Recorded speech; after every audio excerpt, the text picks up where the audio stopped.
I've spent 15 years as a detective chasing ghosts through crime scenes that smell like money and taste like blood.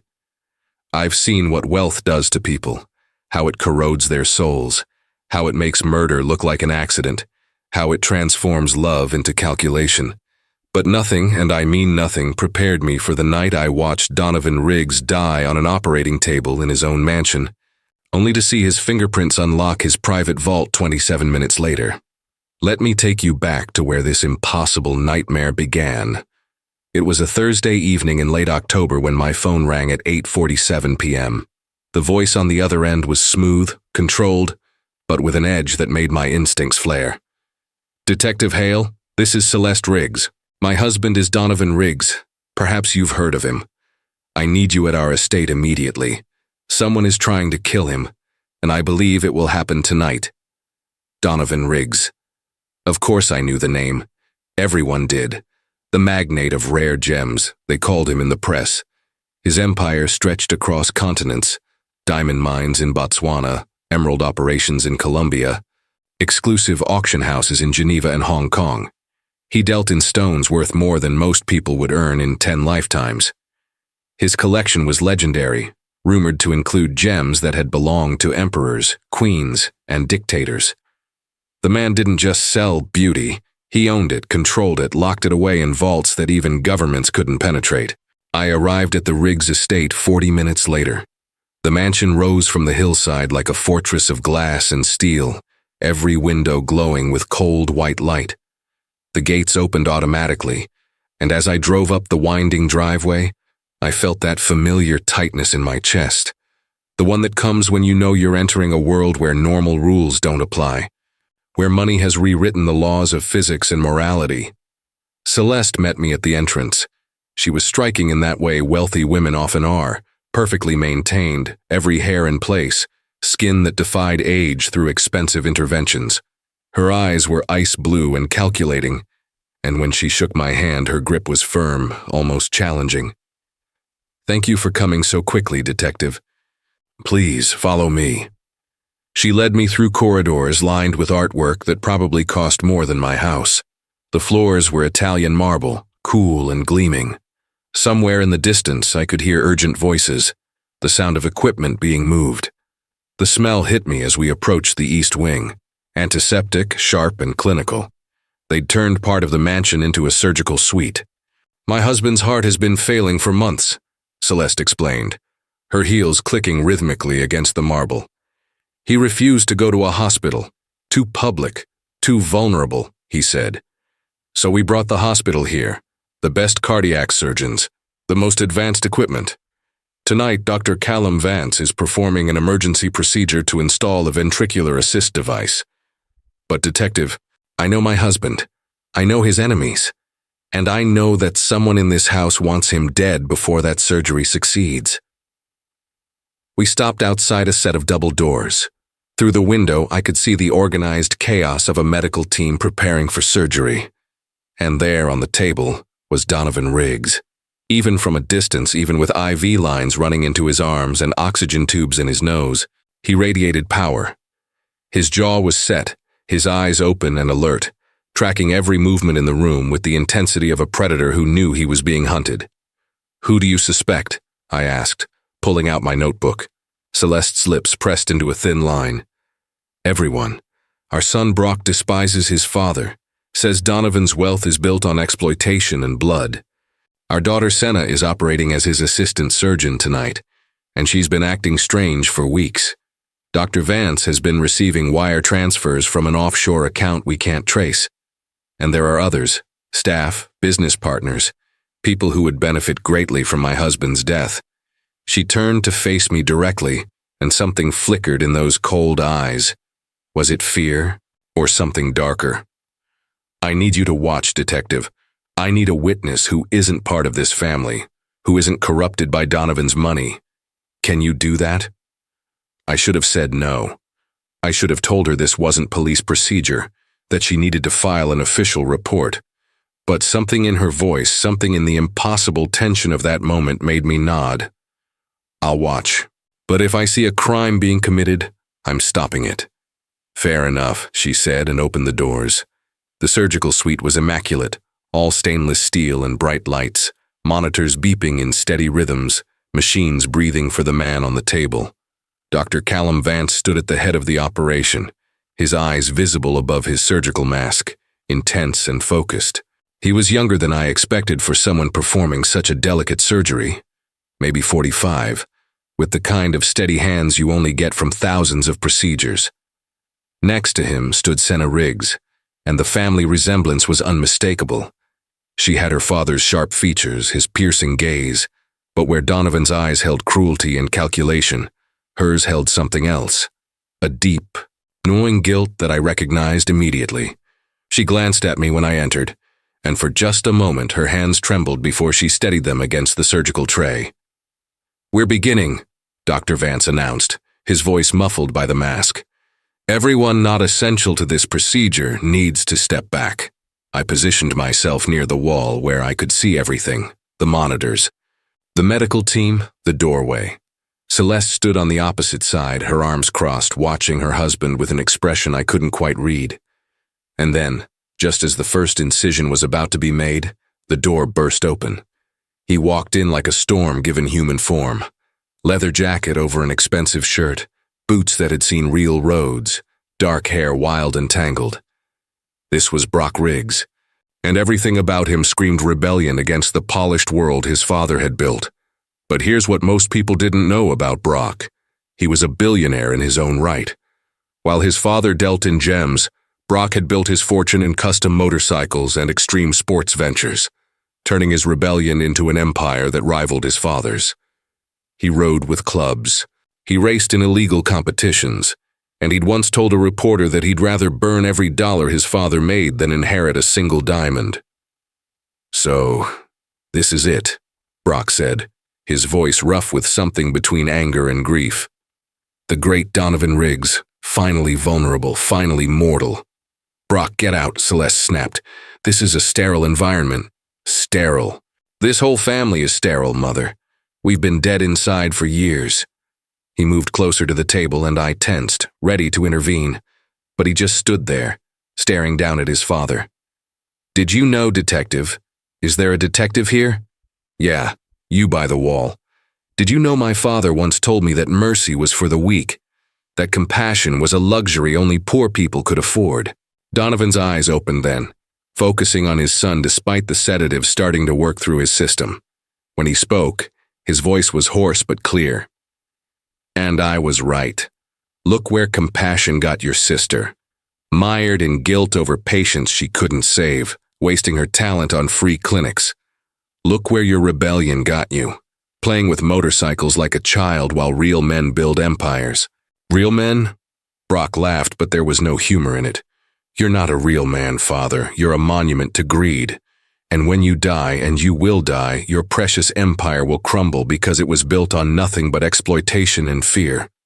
"Enough," Dr. Vance interjected, his voice sharp with authority. "Mr. Riggs needs to be calm for this procedure. Everyone who isn't scrubbed in, out. Now." Brock held his father's gaze for a long moment, and I saw something pass between them, some old, festering wound that no amount of money could heal. Then he turned and walked out, slamming the door hard enough to make the instruments rattle on their trays. The surgery began at 9:23 p.m. I watched as Dr. Vance and Senna worked with mechanical precision, their hands moving in practiced synchronization. The heart-lung machine took over Donovan's circulation, keeping blood flowing while they accessed his failing heart. Monitors beeped steadily, tracking every vital sign with obsessive detail. I found myself studying Senna as she worked. Her focus was absolute, her movements confident. But every so often I'd catch her glancing at the monitors with an expression that bordered on desperation. She was good. I could tell that even with my limited medical knowledge. But there was something else, something she was waiting for or dreading. At 10:47 p.m., something changed. One of the monitors started beeping more rapidly, and I saw Dr. Vance's eyes widen above his mask. "Pressure's dropping," he said, his voice tight. "Senna, suction, we've got bleeding somewhere." "I see it," Senna responded, her hands already moving. "It's the posterior wall. There's a tear." "That shouldn't be there," Vance muttered, and I heard the confusion in his voice. That tissue was intact 5 minutes ago. They worked frantically, trying to control the bleeding. But it was like watching a dam break in slow motion. Donovan's blood pressure continued to fall despite their efforts. Alarms started going off, each one more urgent than the last. Celeste moved closer, her knuckles white as she gripped the rail separating her from the surgical field. "Do something!" she hissed. "We're trying," Vance shot back, sweat visible on his forehead now. "But this doesn't make sense. The tissue is deteriorating faster than—" "The fib," one of the nurses called out. "He's in ventricular fibrillation." The monitor showed Donovan's heart rhythm spiraling into chaos, the organized beats dissolving into random, useless quivering. They shocked him once, twice, 3 times. His body jerked with each jolt of electricity, but the rhythm never stabilized. I watched the clock on the wall. 11:32 p.m., 11:39 p.m., 11:44 p.m. They kept trying, kept pushing medications, kept shocking, but I could see it in their eyes. They were losing him. At 11:47 p.m., Dr. Vance stepped back from the table. His shoulders sagged, and when he spoke, his voice carried the weight of defeat. "Time of death, 23:47, I'm calling it." The room fell silent except for the flat, continuous tone of the heart monitor. Senna stood frozen, her hand still holding the instruments, blood on her gloves. A tear rolled down her cheek, cutting a path through the surgical mask pressed against her face. Celeste made a sound, not quite a sob, not quite a gasp, and turned away. "Cover him," she whispered. A nurse pulled a sheet over Donovan's body, over that face that had commanded billions, over those hands that had held some of the world's most precious gems. I looked at the clock again. 11:51 p.m. Donovan Riggs was dead, and I had witnessed every moment of it. "I need everyone to stay in this room," I said, my detective instincts overriding my shock. "No one leaves until I've documented everything. This is potentially a crime scene." Dr. Vance looked at me with exhausted, haunted eyes. "What crime, detective? He died of complications during surgery. It happens. His heart was too weak." "Maybe," I said, "but someone needs to verify that before anyone leaves." I spent the next hour documenting everything, taking photographs, collecting statements, noting the positions of every person in the room at the time of death. The body remained on the table, covered but under constant observation. I checked the surgical instruments, the medications used, the equipment settings. Everything appeared legitimate, but something nagged at me. That look in Senna's eyes, the way Dr. Vance had said the tissue shouldn't have torn. Celeste's strange mixture of grief and something else I couldn't identify. By 12:30 a.m., I had cleared everyone to leave the surgical suite except for 2 security guards I'd posted to watch the body. I was in the hallway, reviewing my notes, when one of the guards came running toward me, his face pale. "Detective, you need to see this, now." I followed him to the security office, a room filled with monitors showing every angle of the mansion. The head of security, a former FBI agent named Torres, was rewinding footage, his hands shaking slightly. "What is it?" I demanded. Torres looked at me, and I saw genuine fear in his eyes. At 00:14 a.m., 27 minutes after Mr. Riggs was declared dead, someone accessed his private vault. The system logged the entry. "Detective, it was opened using Donovan Riggs's fingerprints." The words didn't make sense. I stared at him, waiting for the punchline, for the explanation that would make reality snap back into place. "That's impossible. The body is under guard." "I know," Torres said. "Watch." He pulled up the footage. The vault was in the sub-basement of the mansion, a reinforced room with a single entrance. The door was equipped with a biometric scanner, not the cheap kind you see on phones, but military-grade technology that read the unique patterns of living fingerprints, measuring temperature, conductivity, and pulse. It couldn't be fooled by photographs or molds. It required actual living tissue. At exactly 00:23 a.m., the camera showed the corridor outside the vault, empty, silent. Then the biometric pad lit up green. The massive door, 3 feet thick, designed to withstand explosives, unlocked with a heavy mechanical sound that the audio picked up clearly. The door swung open on motorized hinges, and nobody was there. The vault remained open for exactly 90 seconds. The cameras showed the interior, shelves lined with jewel cases, documents, artwork. Then at 00:15:53 a.m. the door closed again, the locks engaging automatically. "Play it again," I said, my mouth dry. We watched it 5 times. There was no glitch, no editing, no malfunction. The system had registered Donovan Riggs's fingerprints at 00:14:23 a.m., and the vault had opened.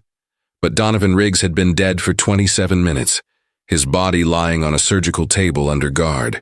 "This is impossible," I whispered. "I know," Torres said. "That's why I called you immediately. Detective, I've been in security for 20 years. I've protected heads of state, corporate executives, witnesses in major trials. I've never, not once, seen something like this." My mind raced through possibilities. Could someone have taken his fingerprints before death? No, the system required living tissue, active blood flow. Could the system have malfunctioned? Unlikely. These systems were designed with redundancies upon redundancies. Could someone have hacked it? Torres insisted it was air-gapped, completely isolated from any network. "I need to see the vault," I said. "Now, and I need to see the body's hands." We went to the surgical suite first. The guards confirmed that no one had entered or left since I'd posted them. I pulled back the sheet covering Donovan's body and examined his hands. They were cold, waxy, the fingers already beginning to stiffen with rigor mortis. I checked each finger carefully. No cuts, no evidence that someone had tried to remove the skin. His fingerprints were intact. Then we went to the vault. The sub-basement was cold, the air thick with the weight of stone and steel. The vault door was closed, locked. Torres entered his security code and pressed his own finger to the backup scanner. The door opened with that same heavy mechanical sound. Inside, everything looked undisturbed at first glance, but I've learned to look deeper, to see the small things that money tries to hide. On one of the shelves, a jewel case was slightly out of alignment with the others. I put on gloves and opened it carefully. Empty. "What was in this case?" I asked. Torres checked his tablet, which contained inventory records. His face went pale. "The Raja's tear, a 40-carat ruby, one of the rarest in the world, valued at $60 million. It's been in Mr. Riggs's collection for 15 years. $60 million gone, taken from a vault that had been opened by a dead man's fingerprints. I spent the next 3 hours questioning everyone in the mansion, the staff, the medical team, the family members. Each interview added layers to the mystery without providing any clarity. Dr. Callum Vance was defensive, almost hostile.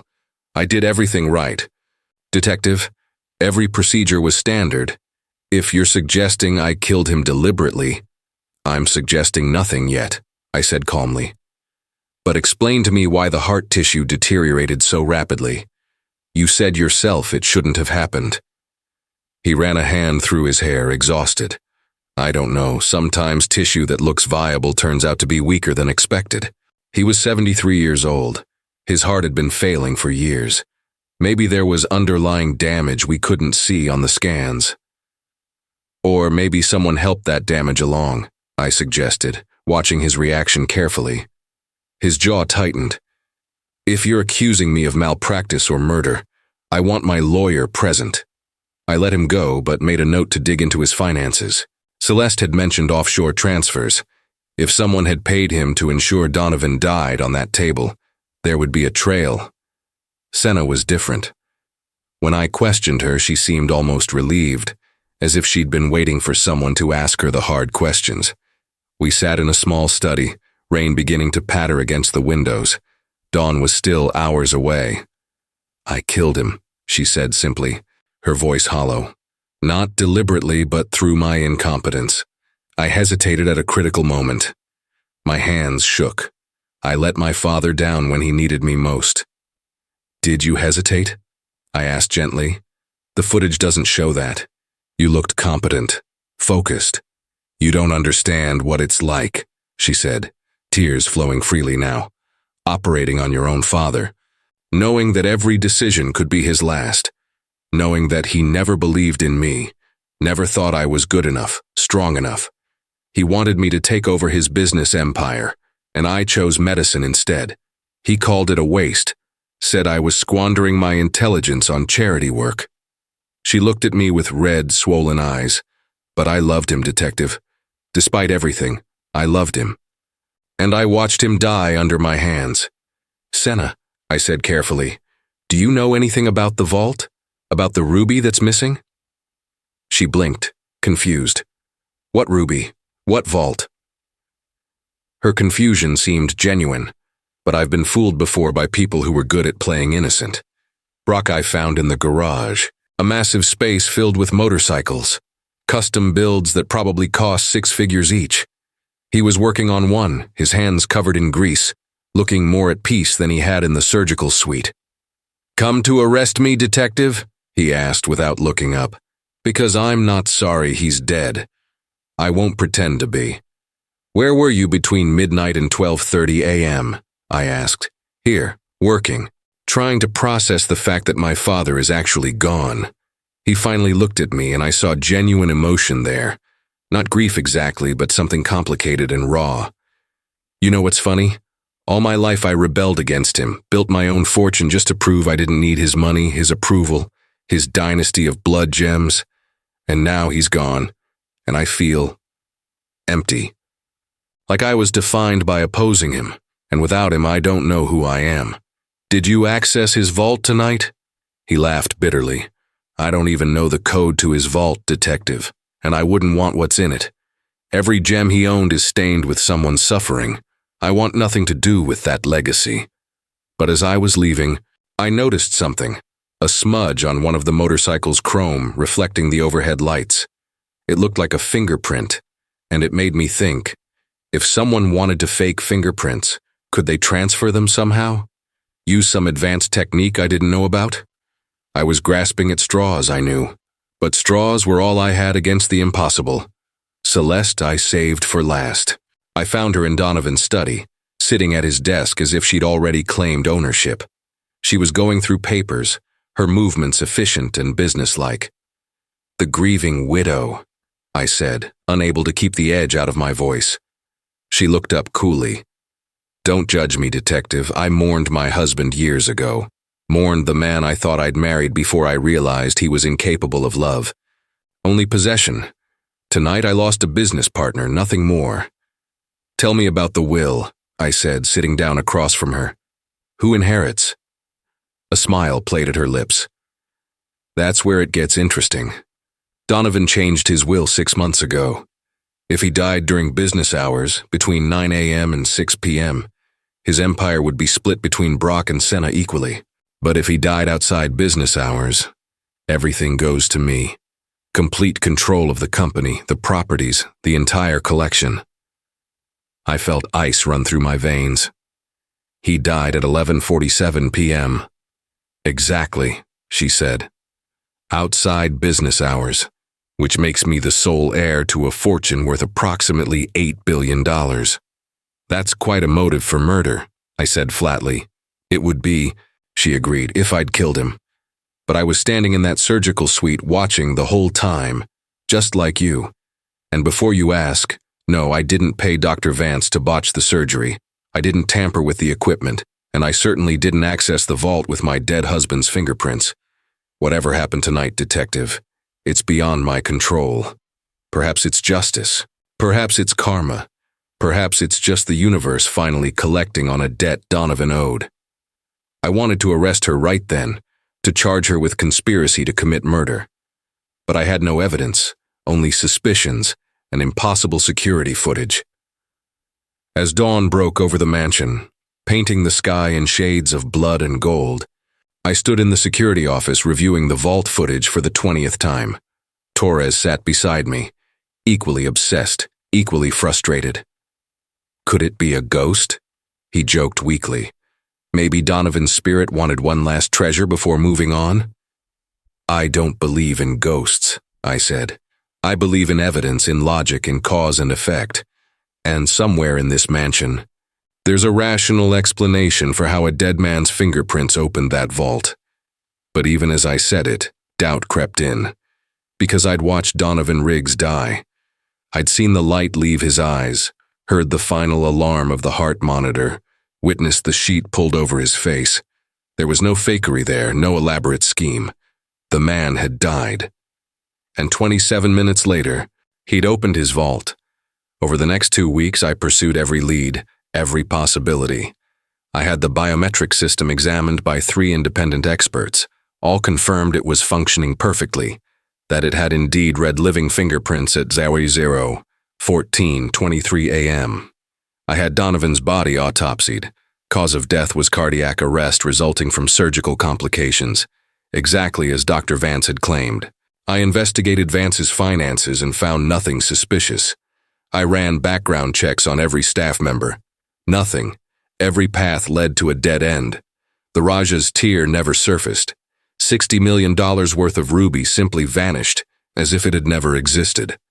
I checked with international gem dealers, watched for any attempts to sell it on the black market. Nothing. Celeste took control of the empire and ran it with ruthless efficiency. Brock retreated to his motorcycles and never spoke publicly about his father again. Senna quit surgery and disappeared to work at a medical clinic in South America. And I was left with my impossible case, my paradox that defied every law of physics and logic I believed in. Sometimes, late at night, I pull out the vault footage and watch it again. I've memorized every frame, every shadow, every reflection. And I ask myself, what if I'm asking the wrong question? What if the issue isn't how Donovan's fingerprints opened that vault, but when he actually died? What if the time of death I witnessed, 11:47 p.m., wasn't real? What if everything I saw in that surgical suite was an elaborate performance, with Donovan himself as the star actor, staging his own death to manipulate his will, to test his family, to pull off one final scheme? But that theory falls apart when I remember the autopsy, the body I examined, the cold reality of death. Donovan Riggs died that night. I'm certain of it, which brings me back to the impossible. A dead man's fingerprints opening a vault, stealing a ruby worth $60 million. I think about what Celeste said, about karma, about the universe collecting debts. I think about the gems Donovan collected, each one with its own history of blood and suffering.